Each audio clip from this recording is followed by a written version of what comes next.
Good morning guys, welcome back to my channel. Today you are joining me on a gluten-free and dairy-free day in the life video. As you may or may not know, depending whether you follow me on Instagram, I've been trying to cut out gluten and dairy to see if it helps Alfie at all, because he does struggle a little bit with gas, and I mean I struggle a little bit with bloating, but it's kind of just a scenario where I've accepted it because I love all things dairy and all things normally full of gluten. But I figure that to be the best mum I can be to him, I should make sure that nothing I'm eating is going through my milk and affecting him in a negative way.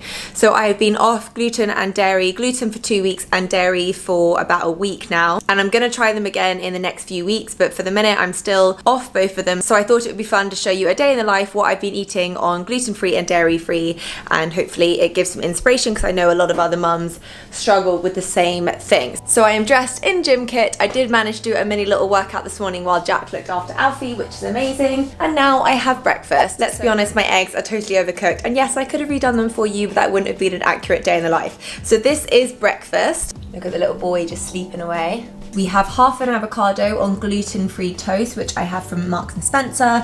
I've done that with olive oil and lime. And then I've topped it with a drizzle of tahini, which really does add to it, trust me. Some fresh chili flakes, pink peppercorns, which I'm obsessed with, and some fresh coriander. I have 2 fried eggs and a random little selection of strawberries because strawberries are in season at the moment and they taste so good. So this is breakfast, a really good mix of fats, carbohydrates, proteins, and some nutritious fruits there as well. Good morning. Morning, good nap. Morning. You slept so well. You slept so well. Stretch.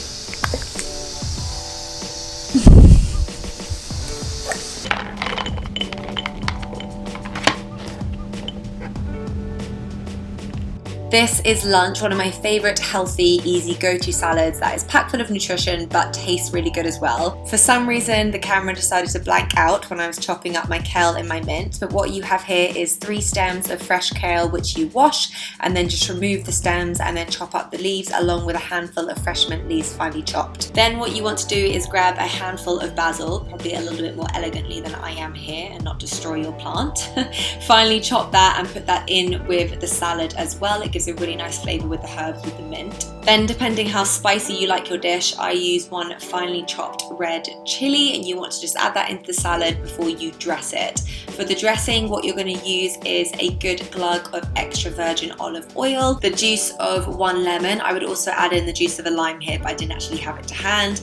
Then you want to add in a good glug of sesame oil. I love this flavour, topped off with some creamy tahini. You can mix this all in with a spoon, or if you want to bring out the flavours a little bit more, get your hands involved. It's a little bit messy, but it really does help to massage the kale, soften it up and integrate all the flavours. Pour the kale base onto your plate, and then from here we're going to add the garnishes. So I finely sliced half a red bell pepper and just kind of randomly spread this over the top.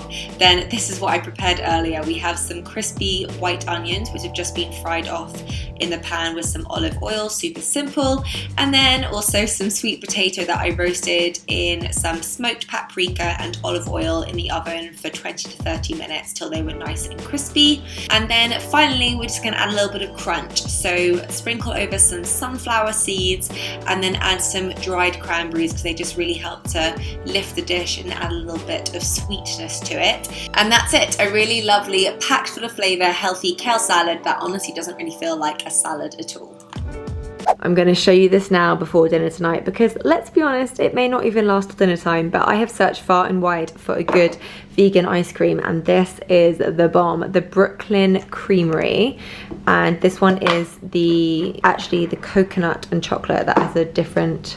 This has the lot of chocolate one on, which we've totally finished already. So this is the coconut and chocolate mix. As you can tell, we've nearly finished it and it is so good, so rich, tastes just like ice cream, but it's completely vegan and dairy free. It's amazing, definitely the best vegan ice cream I've tried. So this tends to be my like after dinner treat instead of sweets and chocolate. It's just for get that little sweet hit. So I am just about to start dinner. I'm doing a vegan bolognese tonight with vegan cheese, and I have to say I was surprised by how good vegan cheese tastes. When you eat it by itself, you could definitely tell it's vegan cheese, and I am a sucker for often grating like a block of cheddar and then eating half it before it's even got on my plate. but when you put it on your food, it does really add to that cheesy, creamy taste. So this has been one of our recipes that we've repeated a fair few times. I really, really love it. I'm using a new mincemeat tonight. Normally I'll use the Beyond Burger patties, which taste amazing, and then I'll actually put them in the pan and then mince them up because they don't do their mince here, and their mince is great.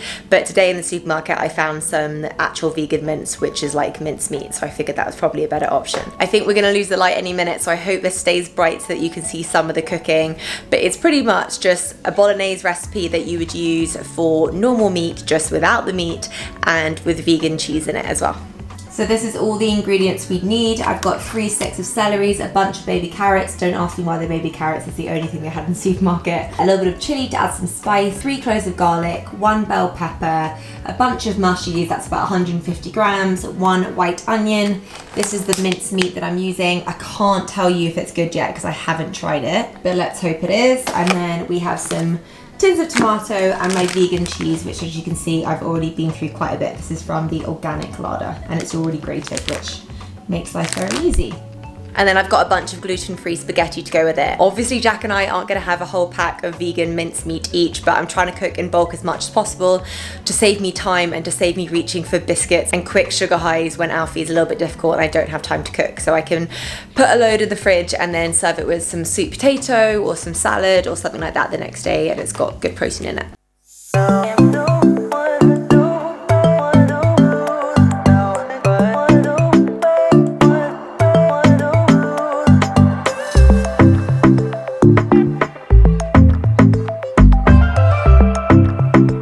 No idea what it is about spag bowl, but I just love it with a little glass of vino. So that is my no drinking night out the window because we were going to go on a date night tomorrow night and therefore not have vino tonight. But what to do?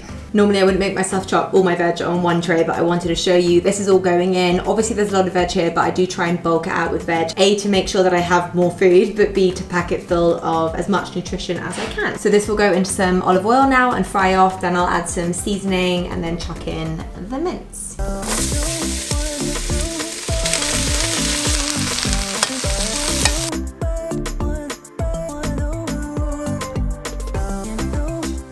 I'm now just leaving the mince to simmer and I will pop on the gluten-free spaghetti when Jack is home from work, but by that time it's going to be dark. So I'm going to say goodbye now, and I hope you guys enjoyed this vlog and it was semi-insightful into some things you can have for gluten-free and dairy-free dishes. We have the work starting on our house in just 2 weeks, so that is going to kickstart my renovation series for YouTube, and I'm so excited about it. Hopefully there won't be too much of a backlog in terms of filming it because obviously all the work doesn't happen in one day. But I'm going to start by showing you around the house, showing you what we're going to do with it and what our potential plans are, and then fingers crossed it all comes to fruition and looks good. Please give this video a big thumbs up if you liked it and hit subscribe, and I will see you guys next Sunday. Bye!